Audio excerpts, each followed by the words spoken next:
तीसरे नंबर पर होती है नीम की बंदरवाल। ये गुणी पूर्णिमा का जो दिन रहता है, चैत्री नवरात्र जिस दिन प्रारंभ होते हैं, नया संवत्सर जिस दिन प्रारंभ होता है, उस दिन नीम के पत्ते की बंदरवाल लगती है, जो नवरात्रि के 9 दिन तक दरवाजे के बाहर लगी होती है, जिससे घर में कोई नई बीमारी प्रवेश नहीं करती, वो बीमारी बाहर निकल जाती है। इसको नीम के पत्ते की बंदरवाल। चौथे नंबर की होती है आम के पल्लव, आम के पत्ते, पीपल के पत्ते और नीम के पत्ते, इन तीनों की बंदरवाल। ये बंदरवाल दशहरे के दिन लगती है। 10वीं तिथि को लगकर एकादशी द्वादशी तक लगी रहती है और त्रयोदशी के दिन इसको निकालकर विसर्जन कर दिया जाता है। ये जिस घर में लोग चिड़चिड़ प्रवृत्ति करते हो, क्रोध उत्पन्न होता हो, घर में सामंजस्य नहीं बन रहा हो, आपस में क्लेश बढ़ रहा हो, कोई किसी की नहीं सुनता हो, तब ये आम के पत्ते की, पीपल की और नीम के पत्ते की पल्लव बंदरवाल लगाई जाती है। ये दशहरे के दिन 10वीं के दिन लगती है। 10वीं, एकादशी, द्वादशी और त्रयोदशी के दिन इसको निकाल दिया जाता है। महाराज ये एक बंदरवाल, ये 4 तरह की बंदरवाल हमारे हिंदू धर्म में वर्णन करी गई है महाराज, जो दरवाजे पर लगाई जाती है, शुभ कार्य के लिए इसको लगाया जाता है।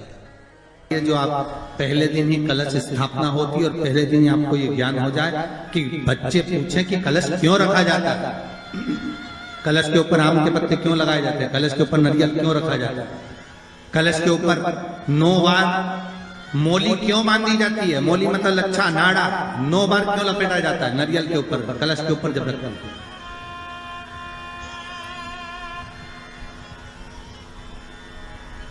कलश के ऊपर जब जब श्रीफल रखाता है, नारियल रखाता है, तो उस पर 5 बार 7 बार मोली नहीं लपेटी जाएगी, तो 9 ही बार लपेटी जाएगी। 5 या 7 बार लपेटते हैं तो कहते हैं कि लक्ष्मी की छिन्नता होती है, और वो 9 बार लपेटी जाती है तो भरपूर लक्ष्मी का भंडार भरती है।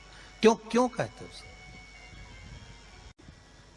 भगवान कुंभ का निर्माण कर रहे हैं, भगवान कलश का निर्माण कर रहे हैं, और भगवान स्वयं ब्रह्मदेव कर रहे हैं कि आप ऐसा निर्माण कर दो जिसमें 33 कोटि देवता स्वतः विराजमान हो जाए। तो भगवान ने उस कलश का निर्माण कर दिया। अब कलश का निर्माण करा तो स्वयं भगवान ब्रह्मदेव बोले, प्रभु इस कलश के अंदर मेरा स्थान कहां है, मेरा स्थान कहां है?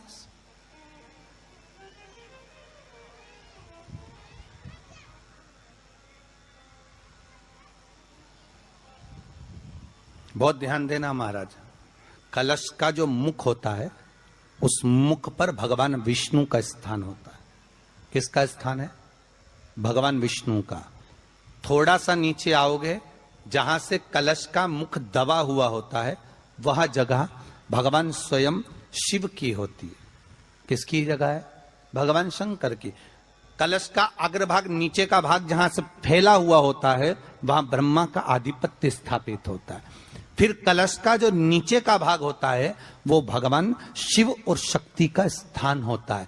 कलश के बाहरी भाग में, जहां पर बाहर का हिस्सा होता है, उस कलश के बाहरी भाग में 33 कोटि देवताओं को भगवान शंकर ने लाकर विराजमान किया होता है। महाराज भगवान शंकर 33 कोटि देवताओं को निमंत्रण देकर उस कलश में विराजमान कर दिया।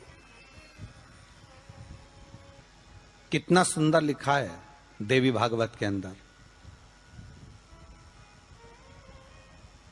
कि जहां कलश की स्थापना होती है, उस जगह पर किसी देवताओं को बुलाने की जरूरत नहीं होती। 33 कोटि देवता उस जगह पर स्वतः विराजमान हो जाते हैं। स्वयं 33 कोटि देवता स्वयं वहां विराजमान। नवरात्रे एकम से प्रारंभ नहीं होते, अमावस्या की रात्रि से प्रारंभ हो जाते हैं, इसलिए उसको कहते हैं नवरात्रे। क्योंकि 9वीं के दिन माता जी का विसर्जन हो जाता है, जवारों का विसर्जन हो जाता है। व्रत करने वाले कन्या पूजन, भोजन, भंडारा कराकर विराम दे देते हैं। तो 9वीं की रात्रि उसमें नहीं जुड़ा पाती। उसमें रात्रि अगर जुड़ती है तो ये अमावस्या की रात्रि से जुड़ना प्रारंभ होता है, तब जाकर वो नवरात्रि पूर्ण हो पाती है। पितृलोक में पितृ जैसे निवास होकर भी इंतजार करते हैं। 4 नवरात्र हैं तो 4 ही श्राद्ध हैं। आज मौनी अमावस्या है, श्राद्ध का विराम हो जाता है और कथा अर्थात नवरात्र प्रारंभ हो जाते हैं दूसरे दिन। तो यहाँ शास्त्र कह रहा है जैसे हमें प्रतीक्षा रहती है कोई अच्छे कार्य की, कि घर में कोई शुभ कार्य हो, घर में कोई अच्छा आयोजन हो तो अपने को आनंद होगा, प्रसन्नता होगी। उसी तरह हमारे जो पूर्वज चले गए, जो पूर्वज चाहे वो अधोगति में गए हों, चाहे वो देवगति में गए हों, चाहे वो पितृलोक में निवास कर रहे हों, तो जितने भी पितृलोक में निवास करने वाले पूर्वज होते हैं वो भी ये विचार करते हैं कि हमारे घर के वंश द्वारा, हमारे वंशजों द्वारा कोई ऐसा सत्कर्म हो जिससे हमारे जीवन की भी तृप्ति हो और हमें आनंद की अनुभूति हो। और ध्यान दीजिएगा महाराज, आपको चैत्री नवरात्र का स्मरण होगा, आपको शरदी नवरात्र का स्मरण होगा, पर जो आषाढ़ में और माघ में जो नवरात्रे पढ़ते हैं इसका एक आनंद ही दूसरा रहता है। बस इतना जरूर होता है कि दुनिया के लोग वो जो 2 नवरात्रे होते हैं उसमें कलश की स्थापना भी करते हैं, देवी का पूजन भी करते हैं, अर्चना भी करते हैं, मंदिरों में भीड़ भी रहती है और खूब प्रेम से माता का जगराता वगैरह सब होता है। पर ये जो नवरात्रे हैं 2 गुप्त नवरात्रे, इनका लोगों को स्मरण नहीं था। वो तो धीरे धीरे ये टीवी चैनल के माध्यम से कथाकारों ने, वक्ताओं ने स्मरण कराना जब चालू करा, धीरे धीरे बताना, मार्गदर्शन करना जब चालू करा, तब लोगों को ज्ञात होता गया कि कोई गुप्त नवरात्रा भी होता है, उसमें भी देवी की आराधना होती है। ये 4 नवरात्रे अलग अलग अवस्था के हैं, अलग अलग सुख के हैं और अलग अलग आनंद के।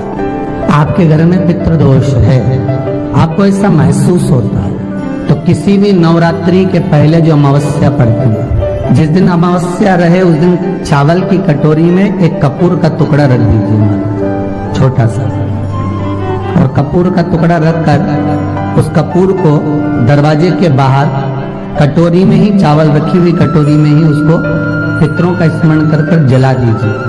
और जलाने के बाद उस चावल को कहीं भी किसी भी वृक्ष की छांव में पक्षियों के लिए डाल दीजिए। शिव महापुराण की कथा कहती है, अगर मान लो पितृ आपको कष्ट दे रहे हैं, पितृ आपको तकलीफ दे रहे हैं, कोई काम नहीं होने दे रहे हैं, या कहीं आपको ऐसा लगता है कि पितरों का दोष है, तो वो पितृ दोष देवी, अब ये जो आप करेंगे ये कब कर रहे हैं? अमावस्या के दिन आप उसको रख रहे हैं, अमावस्या के दिन उसको रखकर रात भर आपने रखा कपूर के साथ में, सुबह एकम पड़ गई, नवरात्रि लग गई, उसी दिन उसको जलाकर आपने पटक दिया। अर्थात उससे देवी और पितृ इन दोनों का आशीर्वाद जो प्राप्त होता है, तो घर में से पितृदोष समाप्त होकर लक्ष्मी की वृद्धि प्रारंभ हो जाती है, कार्य में सिद्धता आ जाती है।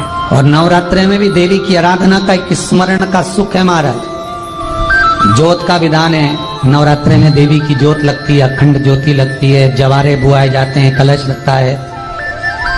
ज्योत का भी विधान है, जिसके यहाँ दिया अखंड जलाया जाता है, अगर वो दिए की लो, दिए की बाती अगर दक्षिण दिशा की होती है तो उसके घर में साल भर में एक घात जरूर होती है। जो दिया अखंड जलता है उसकी बाती का मुख दक्षिण का नहीं होना चाहिए।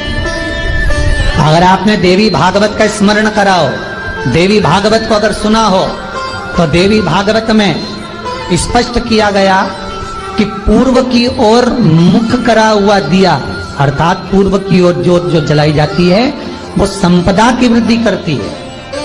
पश्चिम की ओर मुख कर कर जो ज्योत लगाई जाती है महाराज, वो वैभव को देती है।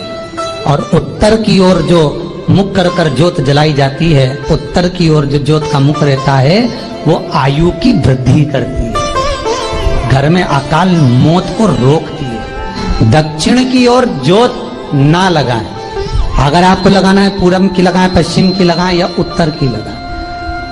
और जितने दिन महारानी जगदम्बा जगतधात्री दुर्गा भवानी चैत्र नवरात्रे में, शरदी नवरात्रे में, आषाढ़ी नवरात्रे में आदिकाधिक पौष नवरात्रि में हम जगत जननी जगदम्बा की जब स्थापना करते हैं, या हम नूतन घर का प्रवेश करते हैं, या गणेश जी की स्थापना करते हैं, या कोई दुकान को प्रवेश करते हैं, या कोई शुभ कार्य करने के लिए अग्रण्य होते हैं, तो हम कलश की स्थापना क्यों करते? कलश के अंदर आखिर ऐसा क्या विराजमान है कि 33 कोटि देवता उस कलश के अंदर आकर बैठ जाते हैं? आप कोई यज्ञ करने जा रहे हो, आप कोई पोथी पुराण करने जा रहे हो, आप कोई अच्छा कार्य करने जा रहे हो, तो ब्राह्मण देवता कह देते कलश की स्थापना होगी, कलश की शोभा यात्रा निकलेगी, कलश यात्रा निकलेगी, कलश विराजमान होगा।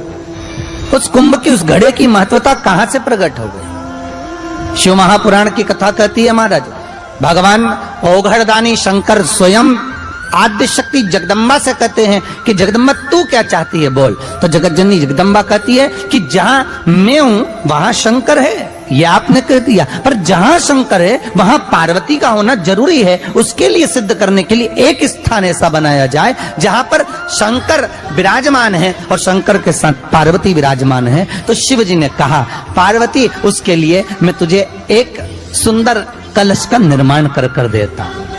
अष्टमी के दिन कन्याओं का भोजन कराओ या नवमी के दिन कन्याओं का भोजन कराओ, पर देवी भागवत तो कहती है, देवी भागवत तो वर्णन करती है कि पहले नवरात्रि से लेकर नवमी तिथि तक जितने दिन देवी के होते हैं, प्रत्येक दिन में आप किसी भी दिन कन्याओं का भोजन करा सकते हो, पहली रात्रि से लेकर, पहला दिन से लेकर। पर 9वें दिन तो सवेरे पूजन करके यज्ञ करके अनुष्ठान करके देवी को विसर्जन कर दिया, फिर नवरात्रि पूर्ण कैसे हुई? नवरात्रि की पूर्णता होती है अमावस्या की रात से गिनी जाती है। कौन से दिन से गिनते हैं? अमावस्या की रात्रि, फिर एकम की रात्रि, फिर दूज की रात्रि, ऐसे गिनते गिनते अष्टमी की रात्रि तक और नवमी के दिन सुबह तक या दोपहर तक या शाम तक, जब तक आप यज्ञ ना करें तब तक ये 9 रात्रियां पूर्ण गिनी जाती है महाराज देवी भागवत के हिसाब से पूर्णता। अब हमने कन्या भोजन का जो क्रम बनाया, अष्टमी के दिन करा देंगे, नवमी के दिन करा देंगे, इस तिथि को करा देंगे, पर भाव देखिए, शास्त्र कहता है भूखे को भोजन जब कराइए जब उसको भूख लगी हो, और ऐसों को कराइए जिसको जरूरत पड़ रही है।